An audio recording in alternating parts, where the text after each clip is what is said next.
বন্ধুরা, ক্যাপসিকাম দিয়ে খুবই সুস্বাদু একটি রেসিপি বানিয়েছি আজ। তো প্রথমে নিয়ে নিলাম ক্যাপসিকাম, কাঠবাদাম, দুধের ছানা, আদা, কাঁচা লঙ্কা আর দুটো বাটার।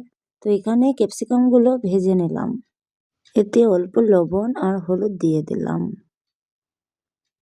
কড়াইতে তেল গরম করে জিরে দিয়ে দিলাম। এখন মশলাগুলো দিয়ে দিলাম। আর দিয়ে দিলাম হলুদ গুঁড়ো, মরিচ গুঁড়ো, আর দিয়ে দিলাম ধনে গুঁড়ো, আর দিলাম জিরে গুঁড়ো, আর কিছু লবণ দিয়ে দিলাম। এখন ভালো করে নাড়িয়ে দিলাম। আর মশলাগুলো ভাজা হয়ে গেছে। এখন অল্প চিনি আর অল্প হিং দিয়ে দিলাম।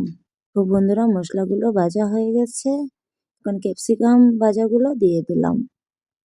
তো এখন ক্যাপসিকাম আর মশলাগুলো ভালো করে মিশিয়ে গেছে। এখন এতে কিছু জল দিয়ে দিলাম। তারপর এই দুধের ছানাগুলো দিয়ে দিলাম। তারপর আমাদের তরকারিগুলো হয়ে গেছে। তো বন্ধুরা, এখন দিয়ে দিলাম বাটার 2 টুকরো। তারপর আমাদের রেসিপি রেডি। সত্যি বলছি বন্ধুরা, একবার খেয়ে দেখবেন, সত্যি খুব স্বাদ। যেমন দেখতে ভালো লাগছে, খেতেও অনেক বেশি টেস্টি হয়।